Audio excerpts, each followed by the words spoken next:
What's up, guys? So you're wanting to do, or you're thinking about doing your first major organized event. So these events are like the next logical progression in your cycling career, or at least they were for me. So you start out riding by yourself or with your friends or with family. You move up to the local group ride, which will be sub 50 people.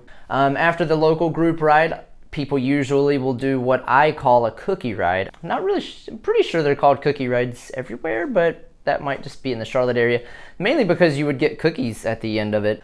So this video is going to be more, I'm going to give you some tips, some guidelines, what to do on your very first big group ride. I really got the idea because I had some people actually ask me, because we have Robin's Ride coming up, and I have a few people that have asked me about the 100K. So that gave me the idea to kind of do this in preparation for the Robin's Ride video, which if you haven't registered for, I will leave a link below. So to reiterate, this isn't so much a tutorial video on how to do a giant group ride. I'm not going to tell you how to pull through here. This is more of an informal tips video from my perspective, because I've done so many of these charity rides. They are great for training.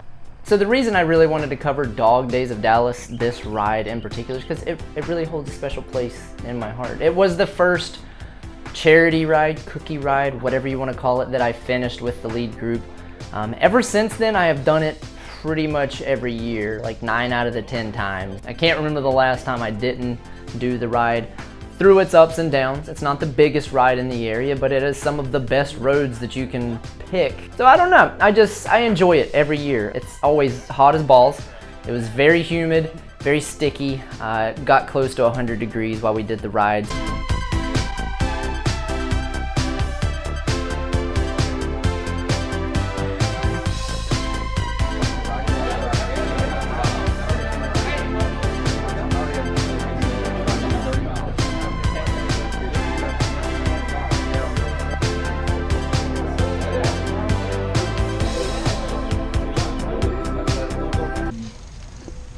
Smell menthol.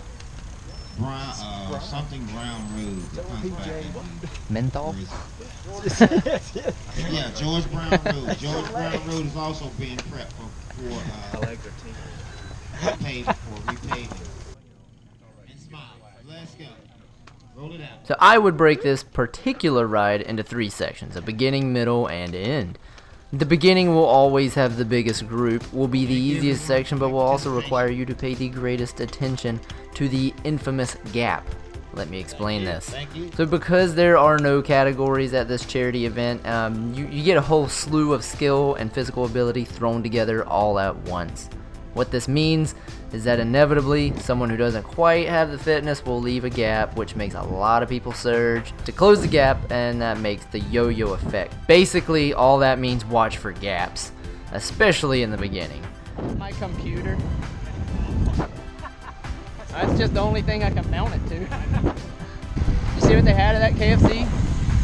A Cheeto sandwich. Oh really? Cheeto sandwich. That's what it said. Would love that. Thank you. Though early in the ride, Austin and Dad were already up the road, and I think there were kind of 3 small groups forming, with the majority of us in the 3rd group. So here we did notice that the gaps were forming quite heavily, so we did need to make sure that everyone was together. We started rotating through to close the gaps. I say most of these rides, it's the halfway point when it really breaks apart into the main pack that's going to finish together. So the beginning of the ride up to about mile 20, it's the same thing that happens over and over. You're just making sure that the gaps are covered.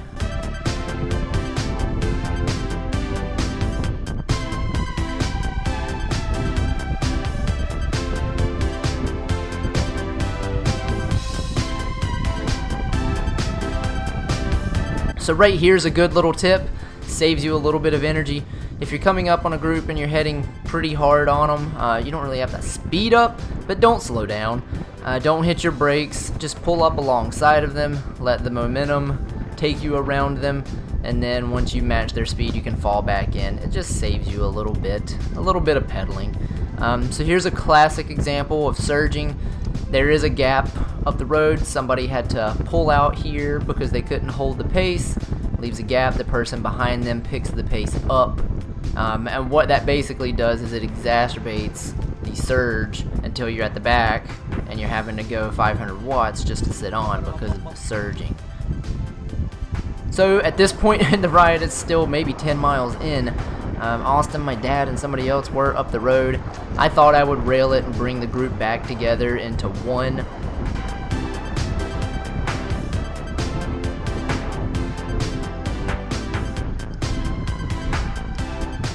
So I tell people, especially if this is your first ride, focus on being the weakest person in the group. What that basically means, this goes for racing as well.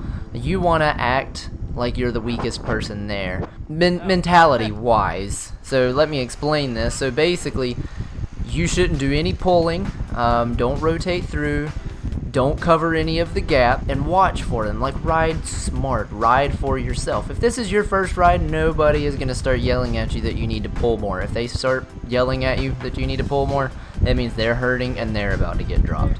All clear. Clear everywhere.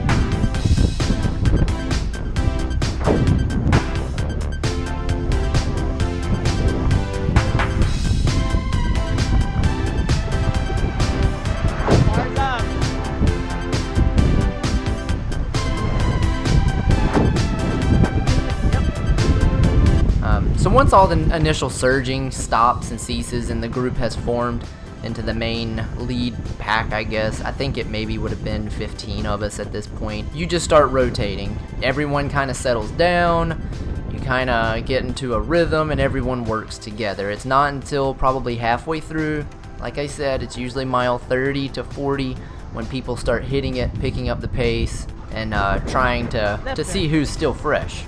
So once we catch Austin again, he does attack on a downhill or picks it up or whatever, I'm not really sure. But it does form another gap. Now, if you are still with the lead group at this point and you're trying to finish well, remember, I'm going to keep drilling it. Ride like you are weaker than you think you are. Ride weak, because there's going to be people. If there's one guy up the road and there's 10 in the group, you don't have to be the person that closes it down. Let somebody else do it. Let someone dumb like me right here, railing it on a downhill, close it down.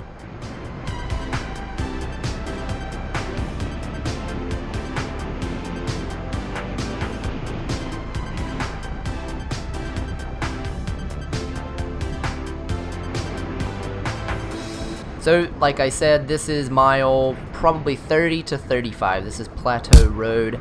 It's probably the longest climb out here. By no means is it the steepest, but it's pretty long for around here. So there were gaps forming all on this road.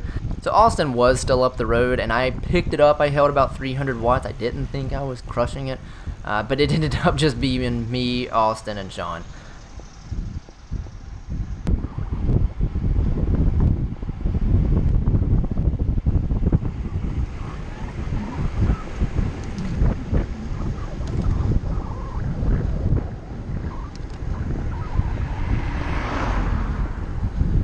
And the rest of the group was behind us chasing. I think they were chasing. I hope they were chasing, because that's going to make me feel bad if they weren't chasing.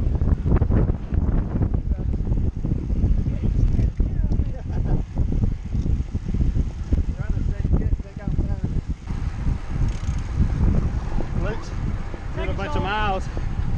Yeah. Wasn't no way I was going to ride that many miles for this ride. I'm about to sit on. So Austin had to sit on here, like I was saying before. I wasn't sure if he was just trying to ride his guts out today or what was going on, but once it was just us three up the road, he did have to sit on a few times before the inevitable crampage started.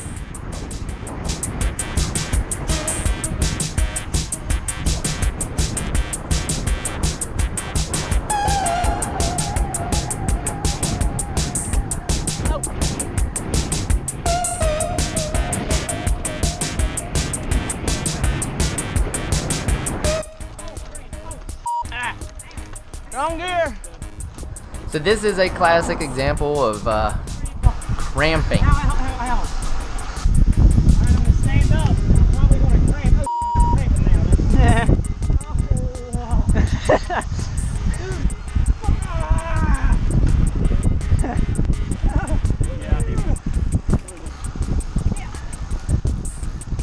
I've got like 9 goos. You want beet flavored? I don't care. Did you not bring any goos? No. I gave all my goose to Blair. This is probably going to happen. This ride is very hot. It was very humid. You were sweating a lot.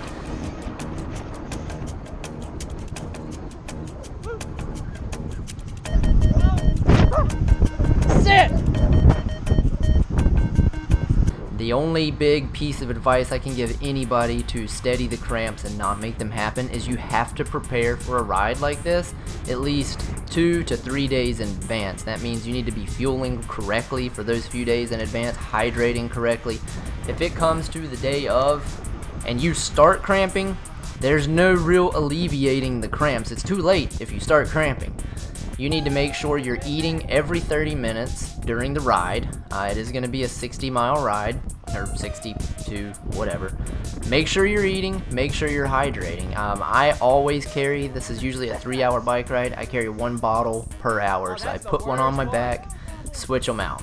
And I also, I usually have my 3 bottles, but one of them I'll use something like Scratch or Osmo, something that'll hydrate you a little bit more, and it's not as bad for you as something like Gatorade, not as much sugar. I can't pull through. Don't! I know, I'm pulling off. Winnebago! And then, of course, you have the sprint finish.